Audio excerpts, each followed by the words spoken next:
100 hari kinerja Kabinet Prabowo Gibran diwarnai sederet kegaduhan. Prabowo tegas menyebut akan mengevaluasi pembantunya per 6 bulan. Kira-kira siapa saja pembantu presiden yang bisa bertahan?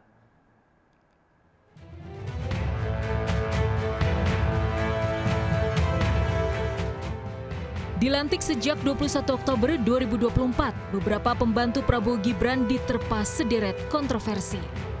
Tekmu jauh kera, masih, ya kono didol. Yang terpanas dan mendapat komentar pedas tentu saja utusan khusus Presiden Bidang Kerukunan Beragama Miftah Maulana yang mengolok-olok pedagang es teh di acara keagamaan. Video Miftah menghina pedagang es teh viral menuai kecaman luas. Meski Miftah meminta maaf, publik terlanjur kecewa. Puluhan ribu orang membuat petisi meminta Prabowo mencopot Miftah sebagai utusan presiden. Hingga akhirnya Miftah memilih mengundurkan diri. Pembantu presiden satu ini juga diterpa kontroversi di periode 100 hari jabatannya. Raffi Ahmad, utusan khusus Presiden Bidang Generasi Muda ditegur Seskap Mayor Teddy. Patwal Raffi, Brigadir Deka kedapatan berkendara zigzag dan menghentikan sopir taksi dengan arogan saat hendak menjemput Raffi Ahmad. Dari jajaran kementerian, polemik dan kontroversi menerpa Menteri SDM Bahlil Lahadalia. Publik ramai-ramai mempertanyakan gelar doktor yang baru saja diraih Bahlil. Lantaran Menteri SDM itu lulus dari program S3 Kajian Strategi Global Universitas Indonesia dalam waktu super kilat, 1 tahun 8 bulan. Natalius Pigai yang kini membantu Prabowo sebagai Menteri HAM juga berkali-kali diterpa polemik.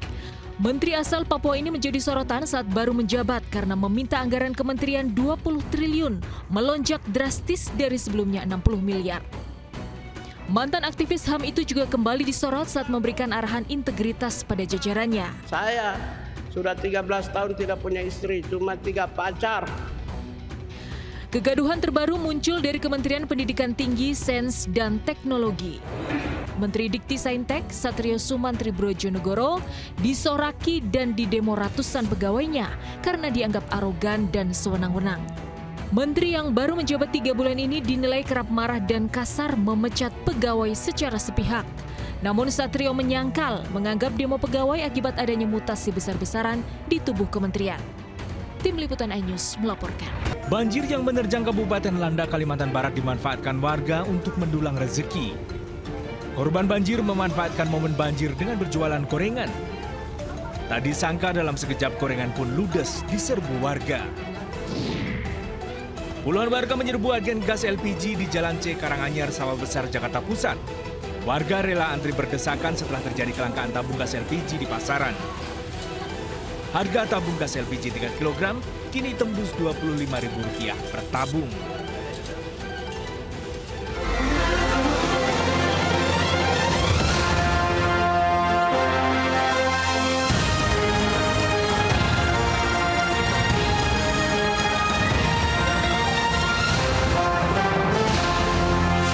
Kemacetan kendaraan hingga 8 km terjadi di kawasan wisata Anyer, Cilegon, Banten. Polisi memberlakukan sistem satu arah di kawasan Ciwandan, Cilegon, Banten dari Cigading. Aturan ini untuk mengurai penumpukan kendaraan wisatawan pulang berlibur dari Pantai Carita dan Anyer. Pengendara diimbau untuk tidak kebut-kebutan maupun menyalip untuk mencegah kecelakaan.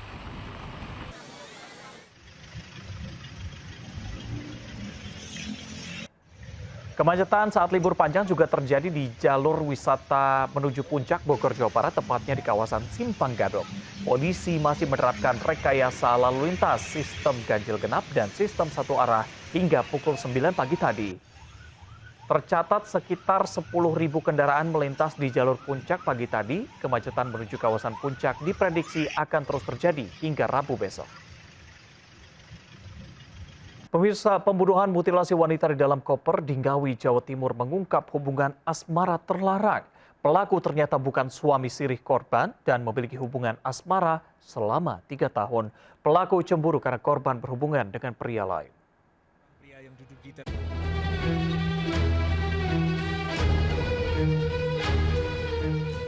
CCTV sebuah hotel di Kediri, Jawa Timur merekam Rohmat mengeluarkan koper berisi jasad Uswatun Hasanah lalu dimasukkan ke dalam mobil. Sementara seorang pria yang duduk di teras hotel adalah kerabat Rohmat yang diminta tolong mengantarkan ke rumah nenek Rohmat di Tulungagung. Pria ini telah diperiksa polisi dan tidak mengetahui apa isi koper yang dibawa Rohmat. Di hotel inilah Rohmat melakukan aksi keji pembunuhan mutilasi terhadap Uswatun Hasanah, ibu 2 anak yang jasadnya dibuang di Ngawi, Jawa Timur. Rohmat sebelumnya ditangkap di Kota Madiun saat hendak kabur. Keterangan Rohmat di depan polisi, ia membuang bagian tubuh korban ketika tempat terpisah, yakni di Dadapan Ngawi, di sebuah hutan jati di Ponorogo, dan di pinggir jalan di Trenggalek. Motif Rohmat menghabisi korban dengan sadis karena cemburu, korban berhubungan dengan pria lain. Rohmat juga sakit hati dengan ucapan korban yang telah menghina anak perempuannya. Sementara antara korban dan pelaku bukan suami istri siri, namun telah menjalin hubungan selama 3 tahun. Ada sakit hati dan juga cemburu. Cemburunya kenapa? Karena diketahui korban ini pernah ketahuan memasukkan laki-laki lain ke dalam kos korban. Pelaku dijerat pasal 340 KUHP dan terancam hukuman maksimal, hukuman mati. Tim kontributor iNews melaporkan. Sempat diperiksa Propam, mantan Kasat Reskrim Polres Jakarta Selatan AKBP Bintoro akhirnya ditahan atas dugaan kasus pemerasan 20 miliar terhadap bos klinik kesehatan Prodia. Kasus berawal dari kematian seorang gadis remaja akibat kekerasan seksual dan penyalahgunaan narkoba yang melibatkan anak bos klinik Prodia April tahun lalu. Mantan Kasat Reskrim Polres Metro Jakarta Selatan AKBP Bintoro akhirnya ditahan oleh Bid Propam Polda Metro Jaya atas dugaan pemerasan terhadap anak bos klinik kesehatan Prodia.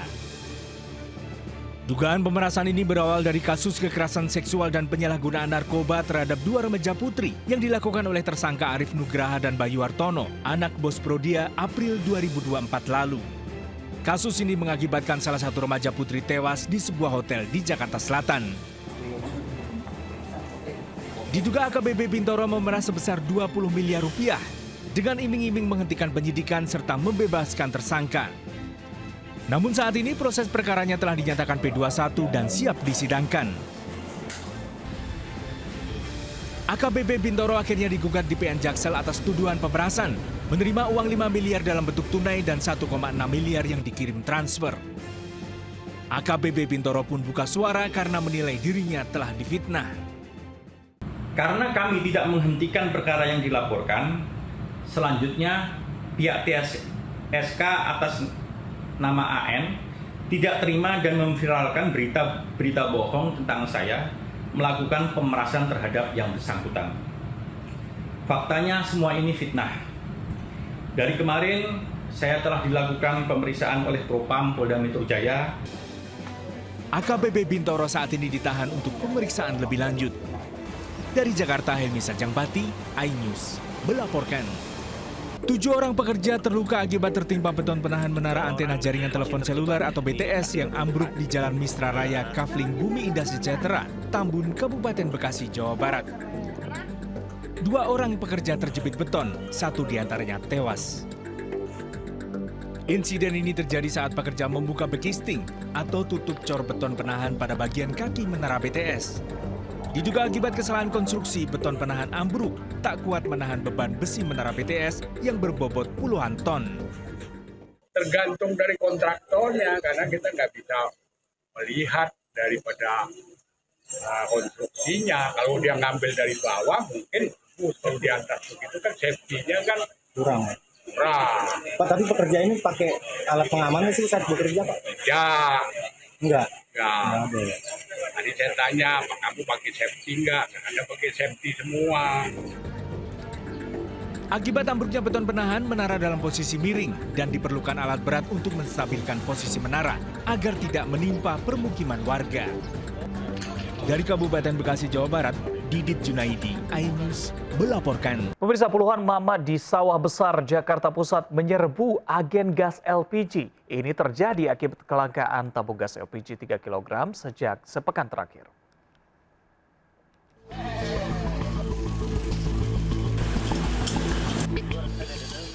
Agen gas LPG di Jalan C Karanganyar Sawah Besar, Jakarta Pusat diserbu puluhan warga. Sejak pagi warga didominasi emak-emak rela antre berdesakan demi membeli tabung gas LPG 3 kg. Warga mengeluhkan kelangkaan tabung gas LPG di pasaran karena kesulitan mencari di warung, pengecer hingga agen gas. Harga tabung gas 3 kg naik dari Rp22 menjadi Rp25.000 per tabung. Pokoknya saya udah nyari kemana deh, pokoknya muter-muter seluruh ini aja nih. Sampai pokoknya muter-muter di Mangga 2 apa semua udah. Kalau ibu tinggal di daerah mana? Mangga Besar. Mangga Besar. Oh, dari Mangga Besar ibu nyampe ke sini? Iya, muter-muter aja nyari yang ada agen gas ya. Pemerintah diminta lebih memperhatikan pasokan gas LPG karena kelangkaan tabung gas bersubsidi membebani warga. Dari Jakarta, Rani Sanjaya melaporkan. Kita ke informasi berikutnya pemirsa. Banjir di Kabupaten Landak, Kalimantan Barat terus meluas. Namun ada saja berkah yang bisa diraih warga dengan berjualan gorengan yang diserbu korban banjir. Banjir yang merendam. Dikit lagi. Anyut nah. Banjir saat ini masih naik. Banjir yang merendam sejumlah desa di Kabupaten Landak, Kalimantan Barat ini terjadi sejak pertengahan pekan lalu. Banjir luapan sungai ini telah merendam ratusan rumah warga, salah satunya di Kecamatan Darit yang menjadi wilayah paling parah. Tapi siapa sangka di tengah bencana banjir, warga yang juga jadi korban banjir masih bisa meraup rezeki dengan berjual gorengan. Dalam sekejap, gorengan yang masih panas ini diserbu warga.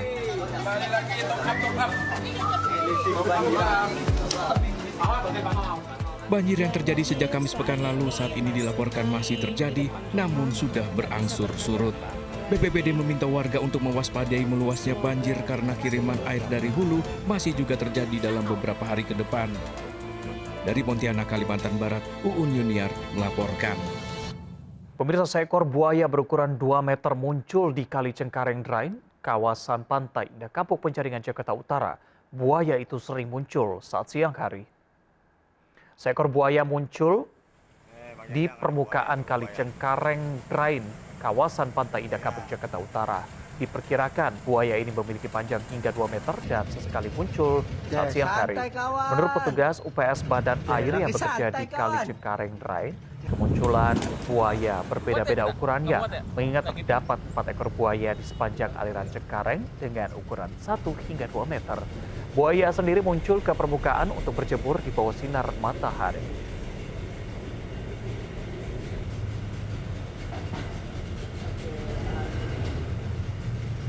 Kemacetan kendaraan hingga 8 km terjadi di kawasan wisata Anyer, Cilegon, Banten. Polisi memberlakukan sistem satu arah di kawasan Ciwandan, Cilegon, Banten dari Cigading. Aturan ini untuk mengurai penumpukan kendaraan wisatawan pulang berlibur dari Pantai Carita dan Anyer. Pengendara diimbau untuk tidak kebut-kebutan maupun menyalip untuk mencegah kecelakaan.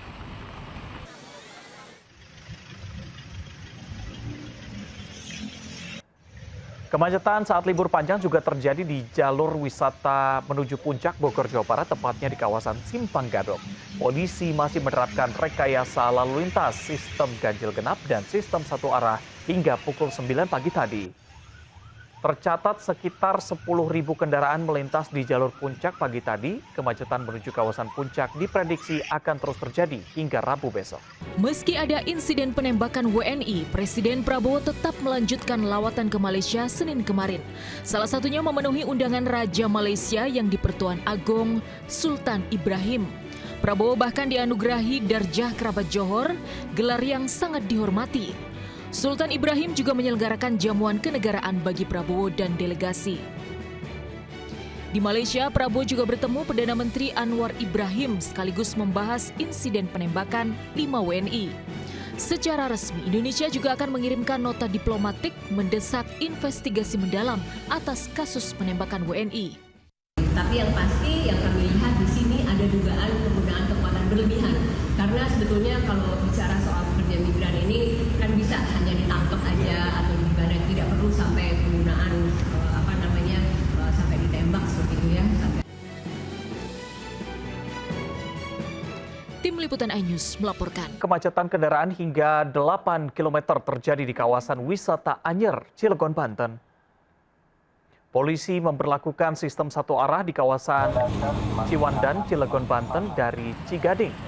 Aturan ini untuk mengurai penumpukan kendaraan wisatawan pulang berlibur dari Pantai Carita dan Anyer.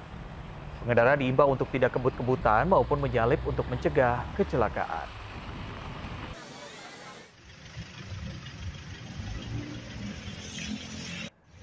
Kemacetan saat libur panjang juga terjadi di jalur wisata menuju Puncak Bogor, Jawa Barat, tepatnya di kawasan Simpang Gadok.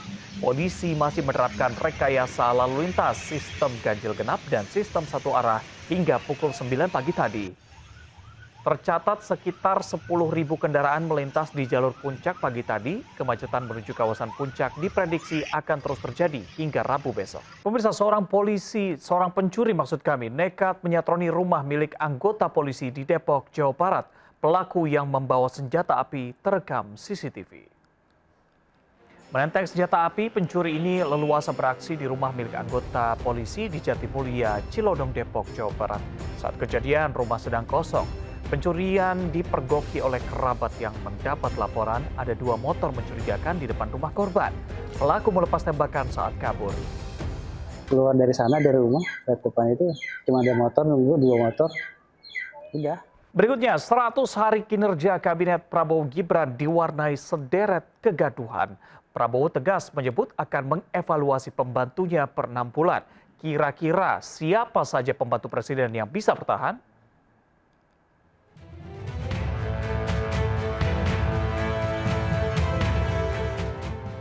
Dilantik sejak 21 Oktober 2024, beberapa pembantu Prabowo Gibran diterpa sederet kontroversi. Temu Joko Kera. Masih, ya kono didol. Yang terpanas dan mendapat komentar pedas tentu saja utusan khusus Presiden Bidang Kerukunan Beragama Miftah Maulana yang mengolok-olok pedagang es teh di acara keagamaan.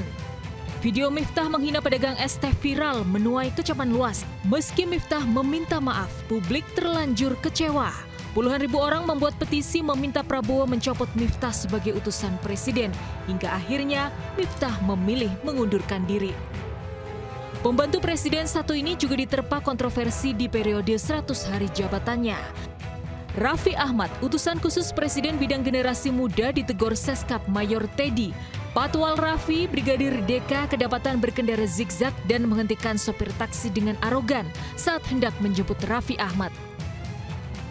Dari jajaran kementerian, polemik dan kontroversi menerpa Menteri SDM Bahlil Lahadalia. Publik ramai-ramai mempertanyakan gelar doktor yang baru saja diraih Bahlil. Lantaran Menteri SDM itu lulus dari program S3 Kajian Strategi Global Universitas Indonesia dalam waktu super kilat, 1 tahun 8 bulan.